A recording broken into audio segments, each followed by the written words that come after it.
Hello and welcome back to Power Skills with Janna. I'm Janna Jones, your leadership development specialist, coach, and mentor, and I'm so thrilled that you are joining me today because we are tackling a topic that is very close to my heart. I love working on this one with leaders, teams, and organizations. Unconscious bias and making the unconscious conscious. Now, I know that unconscious bias can feel like a heavy lift, maybe even a little bit uncomfortable at times. But the truth is, it is definitely there, whether we like it or not. So by shining a light on our biases, we are not just building self-awareness, which is step one in growing our emotional intelligence. We may also be unlocking potential, fostering inclusivity, and building stronger cultures.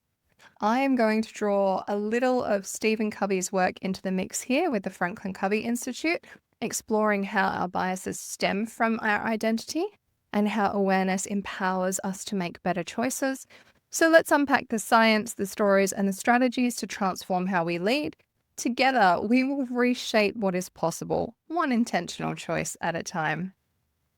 I just wanted to pause a moment to make a request. If you are loving these episodes, please hit subscribe wherever you listen. It means the absolute world to me.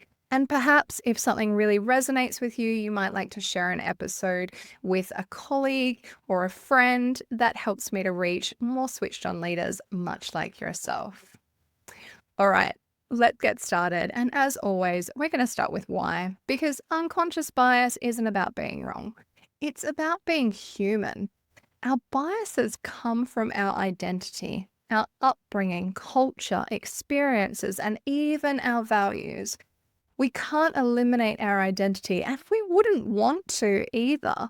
It's what makes us unique and individual.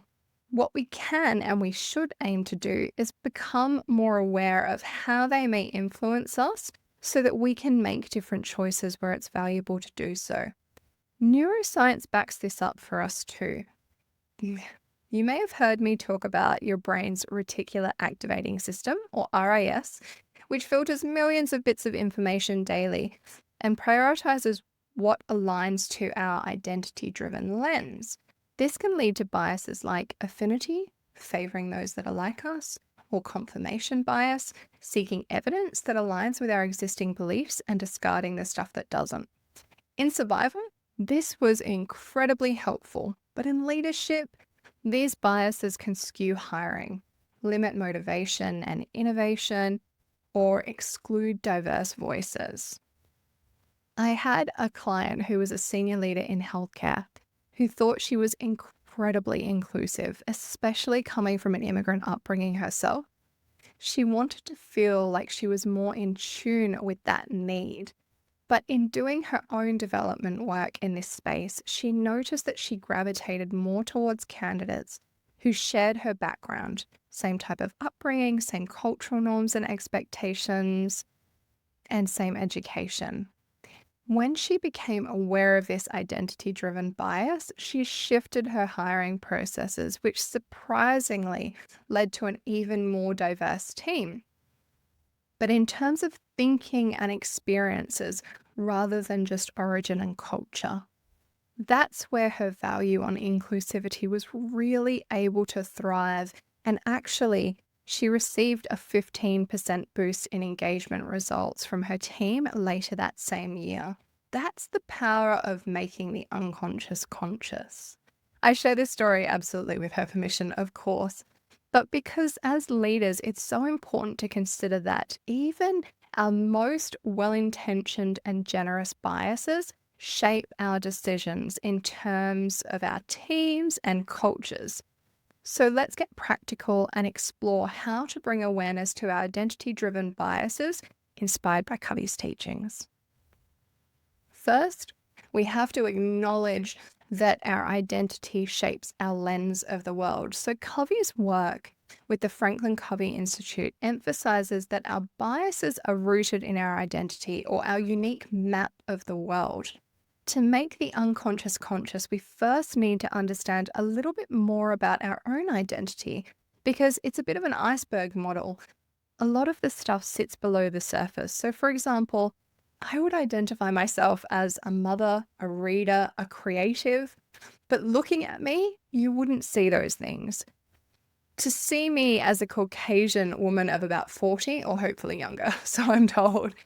And yet, I don't identify myself in this way at all. I would never write down, I am a Caucasian female, right? But that is what people see. That is the external, the top of the iceberg.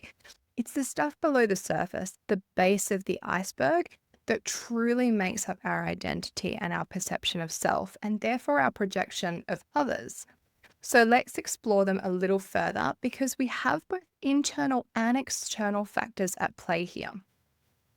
So your internal factors are, of course, your personality and your core beliefs, your inherent traits, your attitudes, what you believe to be right or wrong from a core part of your identity, values and goals, what you hold important, and the aspirations that you have for your life contribute significantly to your sense of self. Also, our memories and our life experiences. You have a unique personal history from those formative moments to everyday habits. That weaves a narrative that really defines who you are. And then physical and emotional traits as well. Your physical appearance, your emotions, any health conditions can also play a role in how you see yourself and how you're perceived by others. There are external factors too. Family and relationships in particular, those people that are closest to you, including your family and your peer groups, influence your identity through their expectations and their support. Culture and society. There are broad and wide-sweeping cultural norms, ethnicity groups, in particular religious groups, but general societal messages that shape the framework in which your identity develops. Even me, as a person who has pushed against those societal norms, that standing up for something different also has formed my identity in a very deep and meaningful way. Environment and location, where you live and the specific societal community that you belong to, can influence your identity and sense of belonging, your place in the world. Media and information, and I think this is shifting a lot too. The messages, the cultural imagery that are presented in the media, they can influence how you see yourself and how society views different groups. And when I say that I think this is changing, it's because a lot of people are consuming information and media from social media or platforms that have algorithms built into it, where you then start to see more of the imagery and messaging that you have lingered on in the past. And so we start to think that everyone is seeing the world in the same way that we are, and yet we are being fed a very insular model and lens of the way things are. And then, of course, education and profession. Your educational background, your chosen career, and the roles that you fulfill in life also contribute to your evolving identity. So that sounds like a lot. Let's talk about how we can get started. I would absolutely start by first reflecting on your own identity, what it is that shapes you. Is it your culture? Is it your education, your career path? Perhaps asking yourself, how might my identity influence my assumptions? I often in organizations will get leaders to write I am statements and then show them the iceberg model that I've already explained to you. Because often what we identify ourselves as, like I am an avid reader, for example, or I am an extrovert, those are the things that can make you biased towards other people. But in understanding your identity, perhaps writing down some of those I am statements, your identifiers, the things that you would automatically identify yourself with, and getting an understanding that they are not things that people would necessarily see just by looking at you, and considering how some of those things might influence your assumptions.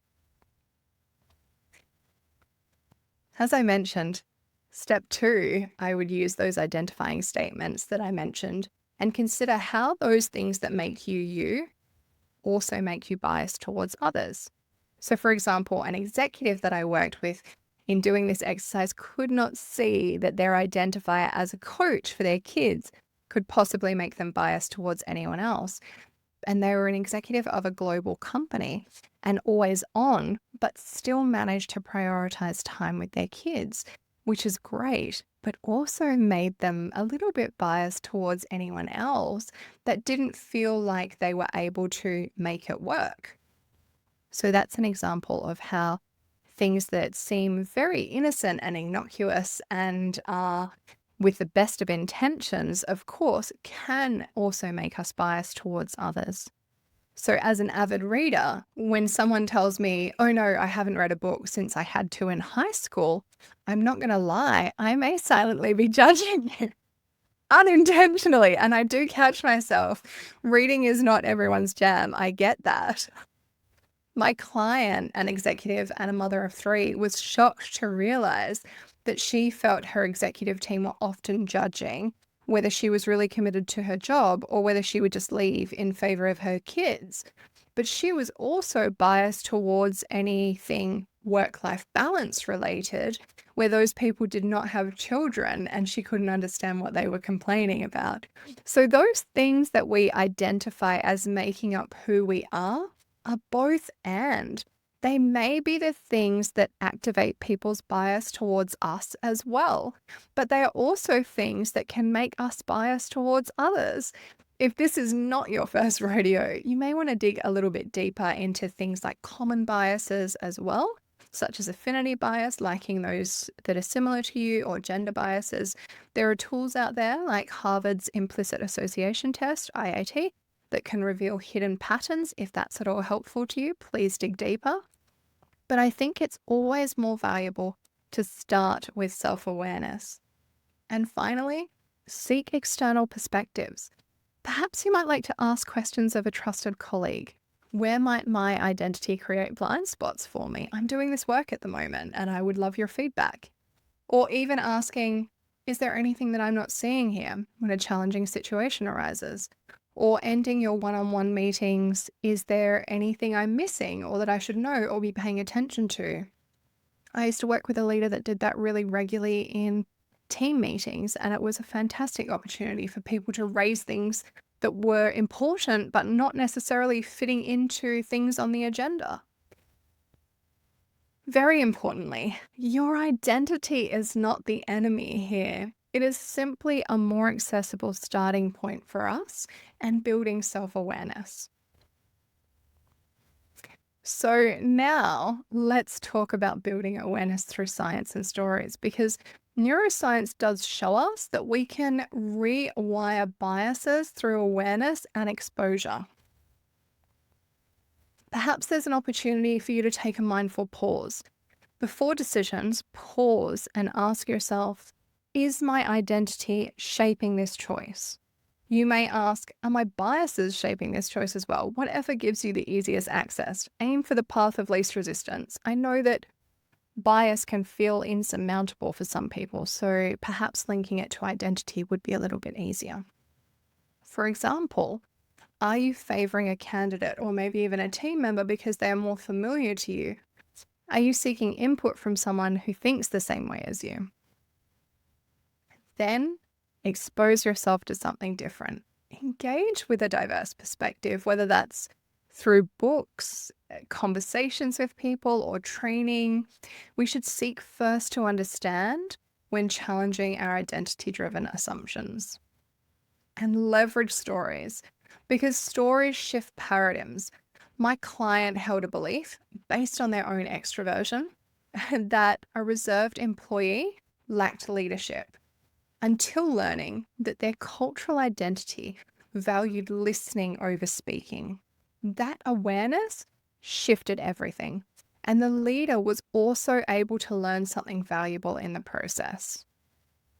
In The 7 Habits of Highly Successful People, Stephen Covey describes being on a quiet subway in New York on a Sunday morning. The car was calm, with people reading or resting.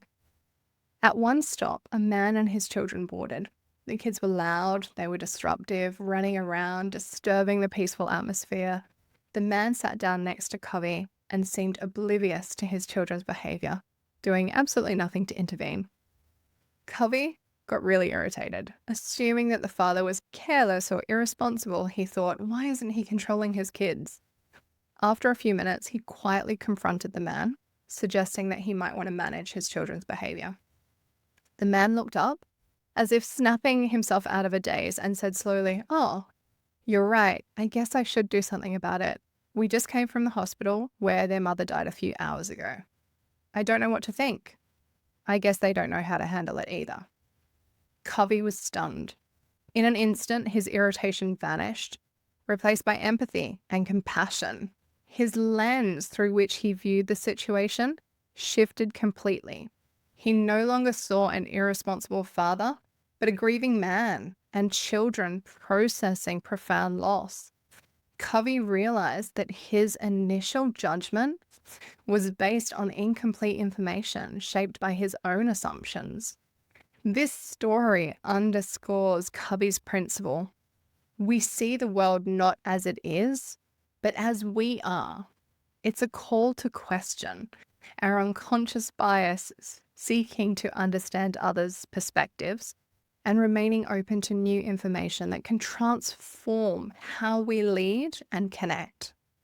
Our identity may be what shapes the lens through which we view the world around us, but it's our awareness that opens the door to new choices. So step 3 would be interpreting biases with more intentional choices. Awareness is the spark, but action is absolutely the fire here.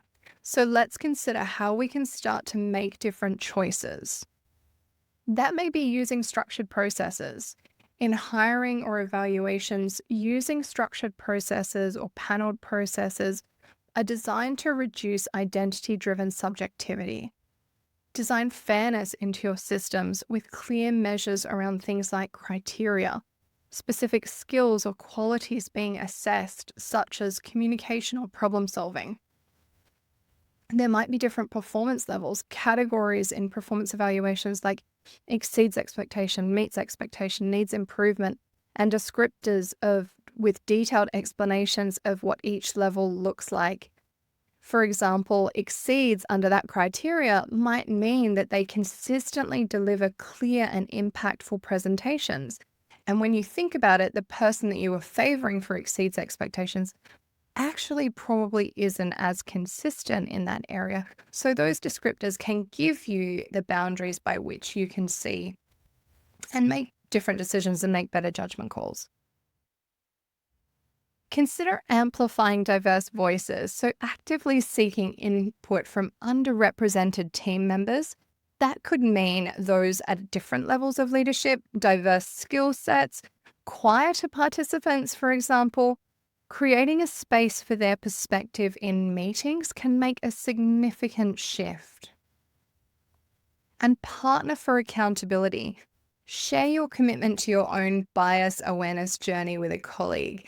We are far more likely to stick to the commitments that we are willing to claim as us publicly as part of our identity.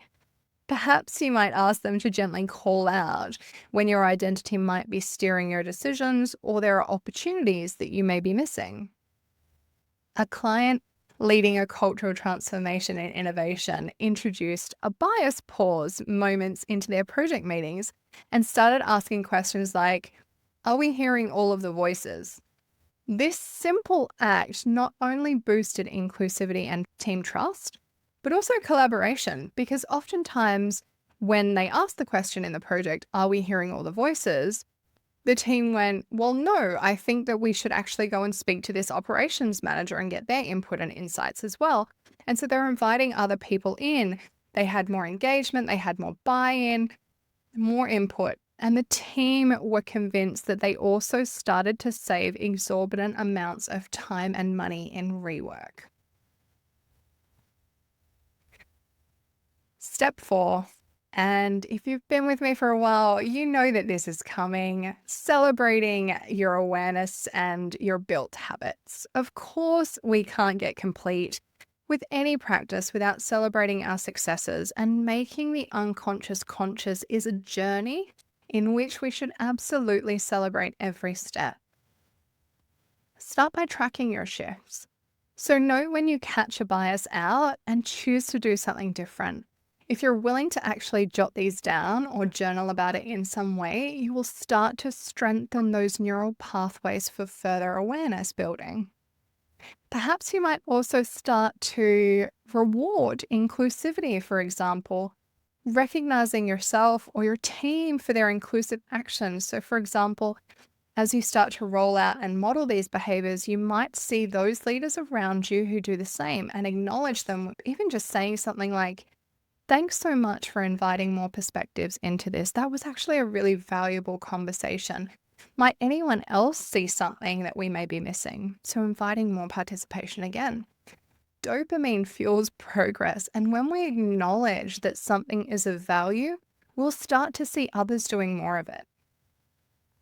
Then we can start to habit stack, tying bias checks into routines, such as reviewing meeting agendas with an inclusivity lens in your team, where you have those people who are quick to follow and lead into this. You may even offer them the opportunity to do this themselves, perhaps pulling them aside and acknowledging that you really value the inclusive questions that they have been asking. And might they like to review the agenda of the meeting to make sure that we're able to keep up momentum on this? This is a really great leadership step up opportunity in the form of an improvement project as well. Win-win. One leader I coached celebrated her first bias shift by sharing it with her team, sparking a culture of openness. Those small wins can actually have such a big impact. And now some power practices to amplify awareness. Here are 5 actionable practices to start making unconscious bias conscious. Do an identity check. So start your day by asking, how might my identity shape my decisions today? Perhaps you might listen deeply to understand. Seek one diverse perspective this week and truly hear it. Bias journaling. Perhaps you'll log one bias moment daily, what it is that triggered it, and how you might choose differently next time. Building inclusive systems. So audit one process, for example, lean meetings or hiring or performance reviews for bias and tweak it. Let's pause together for a moment, friends. Grab a pen. If it's safe for you to do so if you're driving, please don't grab a pen. Just think through these. A couple of questions to reflect on and ignite your focus.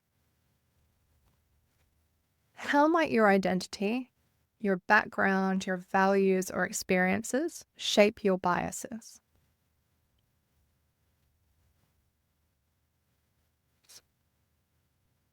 What is one unconscious bias that you suspect in yourself?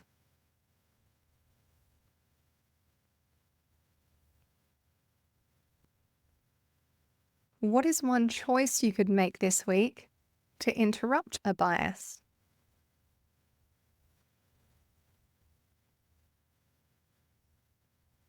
How might you celebrate becoming more aware yourself?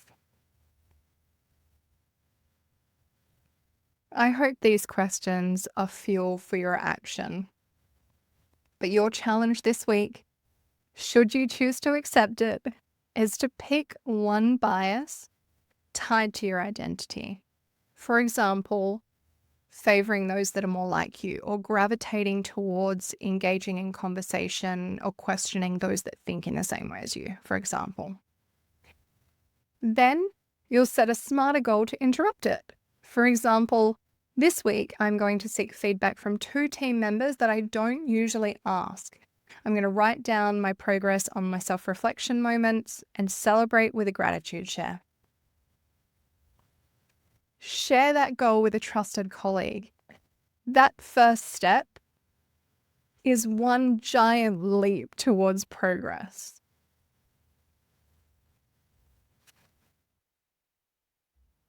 I just wanted to thank you so much for joining me on this episode of Power Skills with Janna. Unconscious bias is not a flaw. It is part of our identity. We can't erase our identity and we wouldn't want to. but we can become aware of it and make better choices. By focusing on awareness, we amplify inclusivity, empathy, and our leadership impact. If this episode has sparked something, connect with me. I would love to hear about it on LinkedIn or Instagram at Power Skills Development, or visit www.powerskillsdevelopment.com for more tools and resources, or subscribe to Power Pause, a weekly email nudge to lead with intention.